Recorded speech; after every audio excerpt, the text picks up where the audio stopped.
दोस्तों, आज ये कहानी अवनी नाम की लड़की की है। अवनी अपने माता पिता की बहुत लाडली थी। 3 बड़े भाइयों की बहन थी। कोई भी चीज़ मांगने पर उसी वक्त सामने हाजिर हो जाती थी। पूरे घर में रौब था उसका। पूरे परिवार और नौकरों पर राजकुमारी की तरह हुक्म चलाती थी। अवनी स्कूल में भी पूरा रौब था उसका। बड़े घर की लाडली जो थी, वह ऐसे ही उसने कॉलेज में दाखिला लिया। उसके टाट बाट बड़ी गाड़ी में आना जाना, हर दिन नया फैशन देखकर हर कोई दोस्ती करना चाहता था। थोड़े ही दिनों में उसके बहुत से दोस्त बन गए। पूरे कॉलेज में उसकी अपनी एक पहचान थी। इन दिनों उसके घर एक रिश्ता आया। खानदानी लोग थे और पापा की पुरानी जान पहचान थी। उनके साथ अवनी के साथ कोई ज़बरदस्ती नहीं थी, पर कविता ने फिर भी हाँ कर दी, क्योंकि वह अपने परिवार से बहुत प्यार करती थी। वह जानती थी कि वह लोग उसका अच्छा ही सोचेंगे। लड़के का नाम राज था। राज काफ़ी पढ़ा लिखा और समझदार लड़का था। ससुराल वाले भी बहुत अच्छे थे। ससुराल में अवनी की जगह वैसी ही थी जैसी कि मायके में कोई भी कार्य अवनी की सलाह के बिना नहीं होता था। सबकी लाडली बहू बन गई थी वह। फिर उसके घर एक बेटे का जन्म हुआ। राहुल अवनी को जान से प्यारा था। पोता पाकर ससुराल वाले तो फूले नहीं समाते थे। अवनी कभी कभी सोचती कि उसकी किस्मत कितनी अच्छी है। उसका हर अपना उसे कितना प्यार करता है। चाहे जीवन में कैसा भी समय आए, मेरे अपने हमेशा मेरे साथ हैं। मैं कभी अकेली नहीं हो सकती। कितनी खुदकिस्मत हूँ मैं। पर शायद अवनी की खुशियों को उसकी अपनी ही नज़र लग गई थी। एक दिन वह मायके जाने की जिद कर बैठी। राज को बहुत काम था, लेकिन वह फिर भी उसे ले गया। रास्ते में उनकी गाड़ी अन्य गाड़ी से टकरा गई। अवनी, राज और राहुल बहुत बुरी तरह से जख्मी हो गए। काफ़ी दिनों के इलाज के बाद राज और राहुल तो ठीक हो गए, लेकिन अवनी पूरी तरह ठीक न हो सकी। सर पर चोट लगने के कारण वह अपनी आंखों की रोशनी खो बैठी। अब अवनी की किस्मत जैसे उल्टे पांव चलने लगी। मायके वाले कुछ दिनों तक उसे मिलने आते रहे, फिर कभी कभार फ़ोन ही करके पूछ लेते कि अब कैसी हो। धीरे धीरे ये सिलसिला भी कम हो गया। ससुराल वालों की सहानुभूति भी कम होने लगी। घर में किसी को पास बैठने के लिए कहती तो जवाब मिलता, बहुत काम है, अब तुम भी हाथ नहीं बटा सकती। राज भी चिड़चिड़ा हो गया था। बस राहुल ही था उसके साथ, जिसके साथ हंसते खेलते उसका वक्त गुजरता। एक दिन अवनी के हाथ से कुछ सामान गिर गया, जिसकी वजह से राहुल को हल्की सी चोट लग गई। अवनी के सास ससुर ने राहुल को उससे अलग कर दिया कि कहीं उसके न देखने की वजह से बच्चे का कोई नुकसान ना हो जाए। अवनी अंदर से टूट चुकी थी।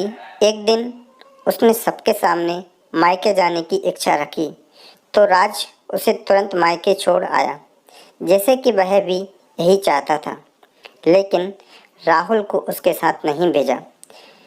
अवनी कभी राहुल से दूर नहीं रही थी, पर अब अपनी कमी के कारण उसने ज़्यादा बहस नहीं की।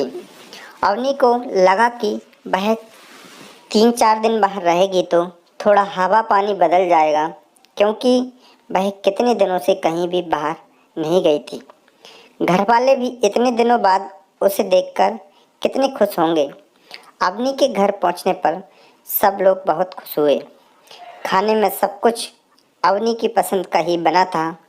उसने अपने मम्मी पापा और भाई भाभीयों से दिल खोल कर बातें की। उनके छोटे छोटे बच्चे भी बुआ के साथ घुल मिल गए थे।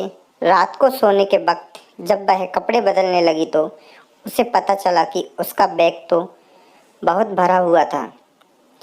वह सब समझ गई। वह बहुत उदास हो गई। कुछ दिनों तक तो सब ठीक रहा, फिर जैसे सब बदलने लगा। सबका व्यवहार बदल रहा था। वह लोग जैसे थक चुके थे उससे। सब लोग घुमा फिरा कर पूछने लगे कि राज कब आ रहा है, उसे ले जाने। पर बहाना बना देती, जबकि वह जानती थी कि उस घर में अब उसके लिए कोई जगह नहीं है। अवनी से चलते वक्त कुछ ना कुछ नुकसान हो जाता। थोड़ी बहुत टोका टाकी उसे सुनाई देती, वह टाल देती। एक दिन उसके हाथ से लगकर एक कीमती फूलदान टूट गया। छोटी भाभी ने बहुत हंगामा मचाया। अवनी के माता पिता रोज रोज के झमेलों से तंग आ गए थे। उन्होंने राज को खुद से फ़ोन कर दिया। अवनी को अपने घर ले गया।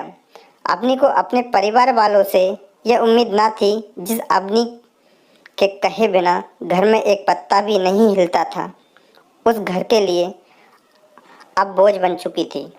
राज के साथ ससुराल आते वक्त वह बहुत खुश थी, क्योंकि वह अपने घर जा रही थी, अपने जिगर के टुकड़े राहुल के पास। परंतु यह खुशी भी कुछ पल की ही थी। सारा बंदोबस्त पहले ही किया हुआ था। अवनी को सीधे ऊपर वाले कमरे में पहुंचा दिया गया। राहुल से दूर रहने की सख्त चेतावनी दी गई। एक काम वाली लता को उसकी जिम्मेदारी सौंपी, जो उसके खाने पहनने जैसी ज़रूरतों का ध्यान रखती थी। अवनी ज़्यादातर चुप ही रहती, कभी कभी कामवाली लता से थोड़ा बतिया लेती। उसके जरिए राहुल का पता चल जाता। सबकी लाडली बेटी और बहू सबके लिए लाडली से बोझ बन चुकी थी।